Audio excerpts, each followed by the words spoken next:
एकदम सीधा सवाल, क्या आप लोगों ने कभी गूगल मैप यूज किया है या नहीं? अपने घर से स्कूल तक का डिस्टेंस निकालने के लिए, आप और आपके फ्रेंड के बीच का डिस्टेंस निकालने के लिए, आप और आपके टीचर के बीच में कितना डिस्टेंस है जिससे एक थप्पड़ ना लग जाए, ये निकालने के लिए अगर कभी आपने ये यूज किया है एग्जैक्ट डिस्टेंस निकालने का, तो कंग्रेचुलेशंस, आप ऑलरेडी कोऑर्डिनेट ज्योमेट्री कर चुके हैं, बस तुम्हें पता नहीं था, राइट?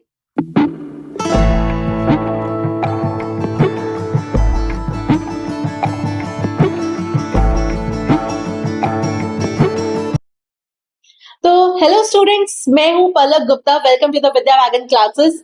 आप आ गए हैं विद्या वैगन स्टेशन पर, जहां मैथ्स नहीं होती है बिल्कुल भी बोरिंग और हम हर चीज करते हैं एक यूनिक स्टाइल में।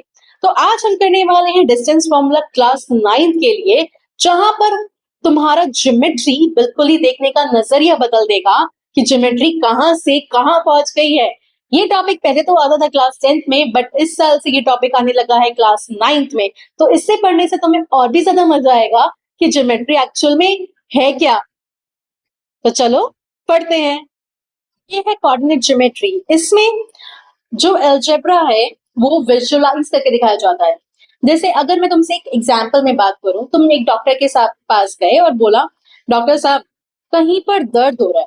तो डॉक्टर बोलेगा कहां पर, एग्जैक्टली तो बताओ कहां पर दर्द है। नहीं, तुम बोल रहे कहीं तो दर्द हो रहा है, बट दर्द हो रहा है, राइट? तो जब तक तुम्हें एग्जैक्टली पॉइंट्स नहीं पता होंगे कि कौन सी चीज कहां पर है, तो तुम उसका इलाज नहीं कर सकते। जैसे डॉक्टर इलाज नहीं कर सकता, वैसे ही हम लोग भी वो पॉइंट्स एग्जैक्टली निकालते हैं इसमें। यहाँ पर हम डिफरेंट डिफरेंट शेप्स के बारे में बात करेंगे कि उनके बीच में डिस्टेंस क्या है, उनका अलजेब्रिक फॉर्मेट क्या है, ये सारा का सारा बात हम इसी पॉइंट में करेंगे। तो इस पिक्चर के अंदर देखो, मैंने क्या बताया, मैंने तुम्हें विजुअलाइज करने की कोशिश की है कि वो एक्चुअल में पॉइंट्स कहां पर लाई करते हैं। जैसे पैराबोला दिखाया तो वो एक्स एक्सिस को कहां पे कट कर रहा है, ट्रायंगल के एक्चुअल पॉइंट्स कहां पर है, तो उसे हम अलजेब्रिक फॉर्मेशन में देख सकते हैं, इन अ लीनियर इक्वेशन और in a quadratic equation of the two variables. Okay, चलो अब इसमें हम लोग करने क्या वाले हैं। जैसे हमारे पास दो पॉइंट्स हैं जो हम देख रहे हैं इसके अंदर, P एक पॉइंट है x1 y1 और Q एक पॉइंट है x2 y2। ठीक है, अब इन दोनों के बीच में मुझे डिस्टेंस निकालना है। अब दो डिस्टेंस है तो फिर हम लोग पहले इधर जाकर O पॉइंट तक जाएं, फिर Q पॉइंट तक जाएं, तो हम लोग पाइथागोरस थ्योरम लगाकर डायरेक्ट निकाल सकते हैं। तो बट ये डिस्टेंस निकलेगा कैसे? डिस्टेंस कहता है कि x2 में से x1 माइनस कर दो और y2 में से y1 माइनस कर दो, हमारा डिस्टेंस निकल जाएगा। ये तो बड़ा कंफ्यूजिंग है ना? तुम्हें समझ आ रहा होगा कि पाइथागोरस थ्योरम लगानी पड़ेगी, इतना लंबा। अरे रुको रुको, इतना कुछ नहीं है। ये मैं सिर्फ तुम्हें बता रही हूँ कि डिस्टेंस फॉर्मूला आया कहां से। डिस्टेंस फॉर्मूला आया है पाइथागोरस थ्योरम से। ये क्लियर होना चाहिए कि ये आया कहां से है। लेकिन ये करना नहीं है, तो तुम्हें डायरेक्ट फॉर्मूला दिया जाएगा और तुम्हें वही यूज करना है। तो खुश हो जाओ, तुम्हें पाइथागोरस थ्योरम ऐसे नहीं लगाना, बट इतने भी खुश मत हो, ये पाइथागोरस थ्योरम लगानी पड़ेगी। समझ आ गया? तो चलो, ये हमारे पास फॉर्मूला है, डायरेक्ट फॉर्मूला, डिस्टेंस फॉर्मूला, जिसको हम कहते हैं, जिसमें आपको दो कोऑर्डिनेट्स के बीच में अगर डिस्टेंस निकालना है तो तुम इन दोनों कोऑर्डिनेट्स को माइनस करोगे एक्स वाले पार्ट को। हम लोग पहले ही एक पार्ट ले चुके हैं कोऑर्डिनेट ज्योमेट्री का, जिसमें मैंने तुम्हें बताया एक्स क्या होता है, वाई क्या होता है, कोऑर्डिनेट्स के बारे में बताया। तो अगर तुम लोगों ने वो वीडियो नहीं देखी है तो जाकर पहले वो वीडियो देख लो। ओके, डिस्टेंस फॉर्मूला में हम लोग बात कर रहे हैं कि दो पॉइंट्स के बीच में कैसे डिस्टेंस निकालना है। तो इसमें x2 माइनस x1 का whole square plus y2 minus y1 का होल स्क्वायर, इस तरीके से हम बात करेंगे और दोनों क्वाड्रेंट्स के बीच में बात करेंगे। अगर थोड़ा भी इंटरेस्टिंग लग रहा है ना, तो इसको ध्यान से पढ़ लो, क्योंकि ये क्वेश्चन, इसमें से डेफिनेटली कोई क्वेश्चन तो आएगा ही आएगा। नेक्स्ट, अब मैं बात करती हूँ, अगर तुम्हारा डिस्टेंस हमें ओरिजिन पॉइंट से निकालना, ओरिजिन पॉइंट तो पता है ना, जिसके कोऑर्डिनेट 0 0 होते हैं, अगर उसका डिस्टेंस निकालना है तो फॉर्मूला और भी इजी हो जाता है, under root x square plus y square. सीधा सीधा फॉर्मूला है, डायरेक्ट सिंपलेस्ट फॉर्म में, एलिगेंट फॉर्म में दिख जाता है, तो तुम इस चीज को आराम से देख सकते हो। ठीक है, चलो अब ये बहुत इंपॉर्टेंट है, इसको समझना। और अगर तुम्हें लग रहा है कि हमें याद नहीं हो पाएगा या कुछ हो जाएगा, तो take a screenshot of it as well. ठीक है, तो ध्यान रखना, क्योंकि इसमें हम लोग इसी चीज के बारे में बात करेंगे। सबसे पहले हम बात करते हैं collinear points. What do you mean by collinear? Collinear का मतलब होता है एक सीधी लाइन में बैठना या एक सीधी लाइन में कोई चीज को होना। अगर तुम थोड़ा मोड़ा ऊपर नीचे हो गए ना, तो मैथ्स को पता चल जाएगा कि तुम थोड़ा ऊपर नीचे हो। ठीक है, तो अगर सीधी लाइन में होगे तो तभी वो कोलिनियर होगा। तो दैट मीन्स वो तुम्हें ये कहता है कि अगर दो चीज का डिस्टेंस तीसरी चीज के इक्वल आ रहा है, दैट मीन्स वो सीधी लाइन में बैठे हैं, वो एक ही पॉइंट्स पर आएंगे, तो वो कोलिनियर है। ठीक है, तो जैसे मान लो मैंने इसमें दिखाया हुआ है 3 पॉइंट्स, तो ए, बी और सी ले लिया। ए बी का डिस्टेंस और बी सी का डिस्टेंस जो है उन दोनों को ऐड करके वो ए सी का डिस्टेंस बन पाएगा। समझ आ गया? तो ये तुम्हारा जो डिस्टेंस होगा वो दो डिस्टेंस को प्लस करके तीसरे डिस्टेंस के इक्वल आना ही चाहिए, तभी आएगा कोलिनियर। ना बड़ा ना छोटा, इक्वल आना चाहिए तभी कोलिनियर पॉइंट्स होंगे। ठीक है, नहीं आया कोई बात नहीं, आगे हम एग्जाम्पल से भी समझेंगे। मैंने एक एग्जाम्पल भी डाला हूं, ठीक, पहले ये समझ लेते हैं। अब आइसोसेलेस ट्रायंगल, ये तो तुम बचपन से ही पढ़ते आ रहे हो। आइसोसेलेस ट्रायंगल क्या होता है? आइसोसेलेस ट्रायंगल वो होता है जिसकी दो साइड आपस में इक्वल होती है। तो अब तुम्हें एक ट्रायंगल है तो 3 वर्टिसेस भी दिए जाएंगे, वर्टेक्स ए, बी और सी। तो ए बी का डिस्टेंस निकालो, बी सी का डिस्टेंस निकालो और ए सी का डिस्टेंस निकालो। अगर दो डिस्टेंस आपस में इक्वल है तो ये आइसोसेलेस ट्रायंगल है। समझ रहे हो? आइसोसेलेस ट्रायंगल की कंडीशन क्या है? वो ये कह रहा है कि अगर दो साइड आपस में इक्वल है, ए बी और बी सी या ए बी और ए सी या बी सी और सी ए, वो आपस में अगर इक्वल है तो फिर वो आइसोसेलेस ट्रायंगल होगा। Okay, next will talk about the right triangle. जो मैंने तुम्हें बोला ही था, अगर मुझे राइट ट्रायंगल पता करना है तो मैं पाइथागोरस थ्योरम ही लगाऊंगी। मैं पहले हाइपोटेन्यूज निकालूंगी, फिर परपेंडिकुलर निकालूंगी और फिर बेस निकालूंगी। अभी निकालूंगी कैसे? हमारे पास तो 3 ही पॉइंट्स होंगे, कोऑर्डिनेट्स होंगे, तो उनसे पहले डिस्टेंस निकालेंगे और फिर यूज करेंगे पाइथागोरस थ्योरम। उससे हमें पता चलेगा कि वो राइट ट्रायंगल है या नहीं है। ओके, चलो let's see the square. Square का हम लोगों को पता है कि सारी साइड्स इक्वल आनी चाहिए। डिस्टेंस फॉर्मूला से हम लोग सारी साइड्स इक्वल निकालेंगे, साथ में हमें देखना पड़ेगा कि डायगोनल्स भी इक्वल है या नहीं। अब हमें ये क्यों देखना है? हम सिर्फ और सिर्फ सारी साइड्स इक्वल करके भी तो छोड़ सकते हैं। नहीं छोड़ सकते हैं, क्योंकि सारी साइड्स तो रोम्बस की भी इक्वल होती है, राइट, बट उसकी डायगोनल्स इक्वल नहीं होती। तो तुम कैसे कह सकती हो कि वो रोम्बस नहीं है, वो स्क्वायर है? वो तभी कह सकते हो जब तुम्हारी सारी की सारी साइड्स और साथ में डायगोनल्स इक्वल हो गए। रोम्बस की अगर थोड़ी सी चाल टेढ़ी हो गई है, वरना वो वही स्क्वायर ही होता, बट चाल टेढ़ी होने की वजह से उसका ना डायगोनल बिगड़ गए हैं। समझ आ गया? चलो, अब मैं इतनी देर से बोले तो जा रही हूँ कि डिस्टेंस निकालना है। मैम बता तो कैसे निकालना है, आपने बस फॉर्मूला दे दिया, राइट? अरे सिखा रही हूँ, रुक जाओ। तुम्हें कोलिनियर वाला पॉइंट ही नहीं आता ना, तो आज मैं वही वाला सिखाती हूँ। देखो, इसमें हमारे पास 3 बच्चे हैं, एक आशिमा, भारती और कैमिला। क्या ये लोग परफेक्टली एक स्ट्रेट लाइन में बैठे हैं? तुम्हें यही निकालना है। तो ये किसका पार्ट था कि अगर ये लोग स्ट्रेट लाइन में है या नहीं है? ये कोलिनियर का पार्ट था कि अगर ये तीनों स्ट्रेट लाइन में है तो ये पॉइंट्स कोलिनियर है। तो अब कैसे निकालेंगे? तो सबसे पहले हम लोग निकालने वाले डिस्टेंस। तो पहले मैं निकालती हूँ ए बी का डिस्टेंस।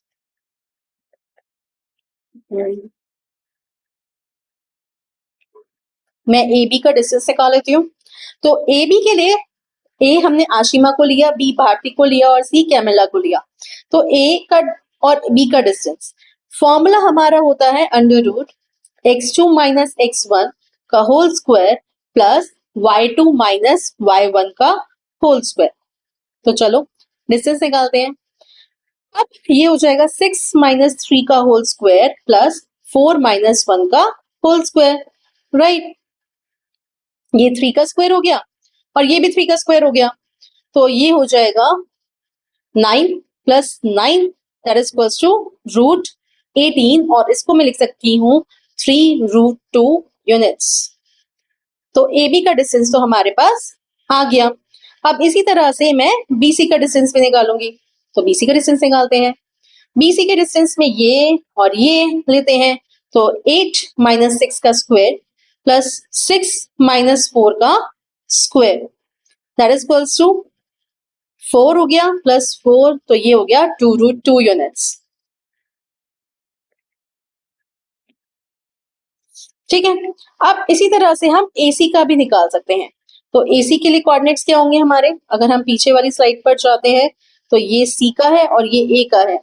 तो हम लोग निकालते हैं 8 माइनस 3 का स्क्वायर प्लस 6 माइनस 1 का स्क्वायर, तो ये हो जाएगा 5 का स्क्वायर प्लस 5 का square that is equals to 25 plus 25 that is equals to root 50 और इसको मैं 5 रूट 2 भी लिख सकती हूँ। अगर तुम्हें ये समझ नहीं आ रहा है कि 5 रूट 2 कैसे आया तो मैं एक बार बता देती हूँ फटाफट से जल्दी से। ठीक है, वैसे तो ये बच्चों वाला चीज है बट फिर भी बता देती हूँ। 50 है, मैंने पहले 2 से किया कि 25 हो गया, तो ये 5 और 5। अब ये देखो पेयरिंग हो गई ना 5 की, तो इसलिए 5 बाहर और 2 की पेयरिंग नहीं हो तो वो रूट में। इस तरह से मैं 5 रूट 2 निकाल रही हूँ। ठीक है, अब मैंने बोला था कि क्या ये कोलिनियर है, तो कोलिनियर के लिए हम ये लोग देखते हैं कि A B plus B C that is equals to A C होना चाहिए, राइट। तो ए बी मेरा है 3 रूट 2, बी सी है 2 root 2 that is equals to 5 root 2। तो हाँ ये 5 रूट 2 के इक्वल है, तो देयरफॉर इट इज कोलिनियर। तो मतलब ये तीनों एक ही लाइन में बैठी हुई हैं। समझ आ गया? Good. Next. Okay, find a precise location on the y-axis that is exactly equidistant। equidistant का मतलब होता है equal distance, कि जो equal distance पर है। एक पॉइंट है, मैंने माना इसको P, एक पॉइंट है जिसको A और B के बिल्कुल इक्वल डिस्टेंस पर बैठा हुआ है। तो सबसे पहले मैं AP निकाल सकती हूँ। ठीक है, तो let's consider P as a point, क्योंकि वो y एक्सिस पर है तो 0, y मैं इसको ले लेती हूँ। ठीक है, क्योंकि ये y एक्सिस पर है तो मैं इसको 0, y ले लेती हूँ। चलो करते हैं। डिस्टेंस फॉर्मूला वही वाला लगाएंगे x2 माइनस x1 का, तो 6 माइनस 0 का होल स्क्वायर प्लस 5 माइनस 9 का होल स्क्वायर। 9 नहीं है, सॉरी मैंने 9 इसमें ले लिया है, 9 नहीं है, ये y है। मैंने डायरेक्ट आंसर डाल दिया था तो इस वजह से।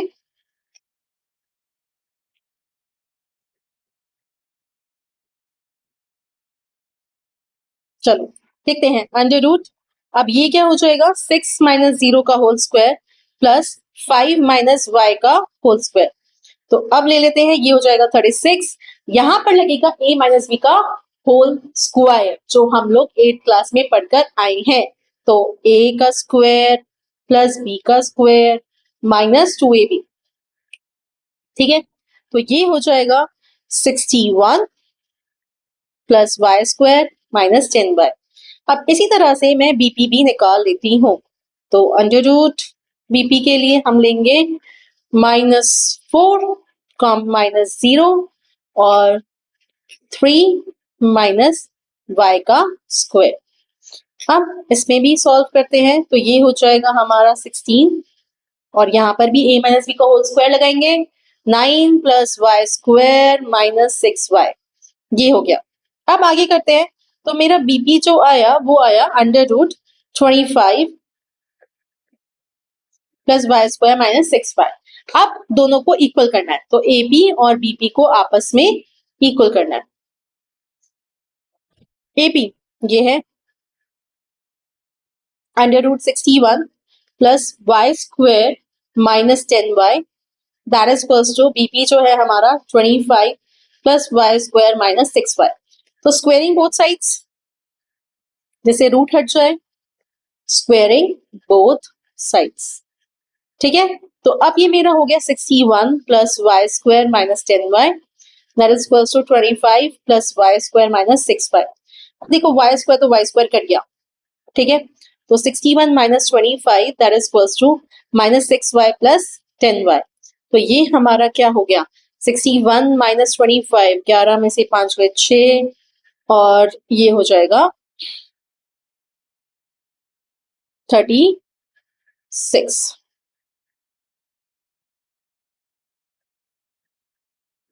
Thirty six is equals to, ये हो गया 4y।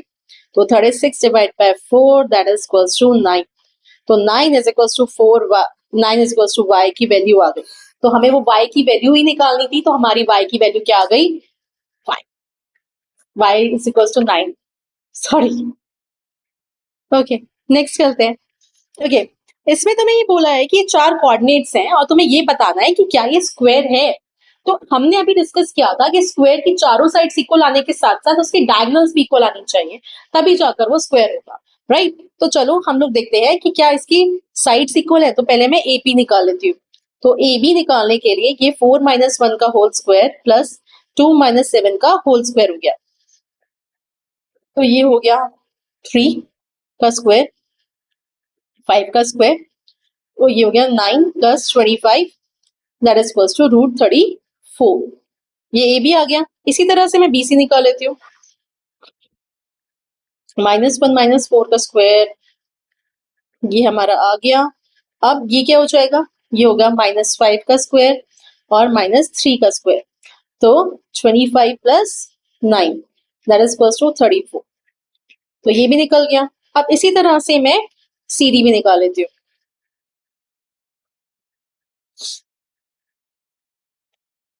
-4 प्लस 1 का स्क्वायर प्लस 4 प्लस 1 का स्क्वायर, तो ये हो जाएगा 3 -3 का स्क्वायर प्लस 5 का स्क्वायर, तो that is going to be 9 plus 25 that is equals to root 34।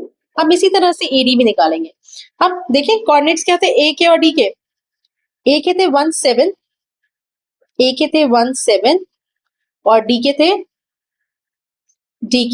-4 4। अब इसी तरह से हम लोग फॉर्मूला लगा के सॉल्व कर लेंगे।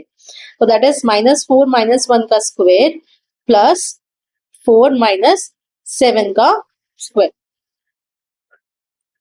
तो ये -5 का स्क्वायर हो गया प्लस -3 का स्क्वायर हो गया, तो root 25 plus 9 that is equals to root 34।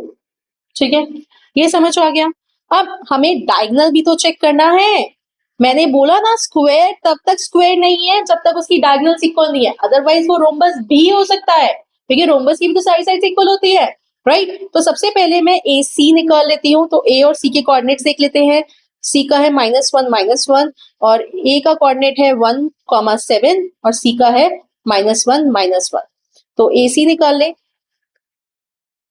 तो -1 का स्क्वायर प्लस -1 - 7 का स्क्वायर, तो ये हो जाएगा -2 का स्क्वायर प्लस -8 का square that is equals to 4 plus 64 under root 68। अब इसी तरह से बी और डी का निकाल लेते हैं। तो बी के कोऑर्डिनेट्स क्या हैं, डी के तो हमारे पास लिखे हुए हैं 4 और 2, 4 और 2 है बी का और डी का है -4, 4। ठीक है, ओके। तो चलो यूज करते हैं फॉर्मूला। तो यहाँ पर हो जाएगा -4 का स्क्वायर प्लस 4 -2 का स्क्वायर, तो ये हो जाएगा -8 का स्क्वायर प्लस 2 का स्क्वायर, तो ये हो गया 64 प्लस 4 रूट 68। तो अब डायगोनल भी इक्वल है, साइड्स भी इक्वल है, तो हाँ हम लोग बोल सकते हैं कि ये एक ट्रू स्क्वायर है। तो देयरफॉर जब A B is equals to B C है, सी ए है और सी डी है और ए डी भी इक्वल है, एंड साथ में ए सी और बी डी भी इक्वल है, sides are equal, diagonals are equal, तो हम बोल सकते हैं yes yes it is a true square. तो हाँ ये एक ट्रू स्क्वायर है। समझ आया, आ ही गया होगा।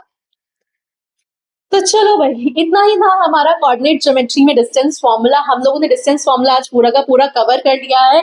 अब हम बहुत जल्दी लेकर आएंगे mid point formula. Mid point के बाद हम लोग कुछ क्वेश्चंस करेंगे केस स्टडी के। मिड पॉइंट में ही ट्राई करूंगी केस स्टडी के क्वेश्चंस डाल दूं, क्योंकि मिड पॉइंट फॉर्मूला कोई इतना खास बड़ा पॉइंट नहीं है, उसमें सिर्फ 2-3 क्वेश्चन ही कराने हैं मुझे। ठीक है, तो हमने डिस्टेंस फॉर्मूला कवर कर लिया। अगर आप लोगों को कोई भी डाउट है, कोई भी क्वेश्चन नहीं आ रहा है, जस्ट मुझे कमेंट बॉक्स में डाल दो, मैं तुम्हें वो क्वेश्चन सॉल्व करके पर्सनली भेज दूंगी। ओके, तो चलो चलते हैं। अगर वीडियो थोड़ा सा भी अच्छा लगा हो, थोड़ा भी हेल्पफुल लग रहा हो, तो please do like share and subscribe. Thank you so much, आप लोगों ने वीडियो एंड तक देखा। मेरे को ऐसे ही मोटिवेट करते रहो, मैं और वीडियो बनाती रहूंगी। अगर तुम्हें थोड़ा भी अच्छा लगता है ना कि मैं बहुत अच्छे से पढ़ा रही हूँ या तुम्हें मेरा पढ़ाया हुआ थोड़ा भी समझ आता है, तो भाई प्लीज अपने दोस्तों को भी भेज दो, उनका भी थोड़ा भला हो जाए, और लाइक शेयर सब्सक्राइब भी कर दो। ठीक है, तो चलो मिलते हैं अगली वीडियो में। बहुत जल्द बनाने वाली हूँ मिड पॉइंट फॉर्मूला की video. Don't forget to like share और सब्सक्राइब। तब तक के लिए बाय बाय।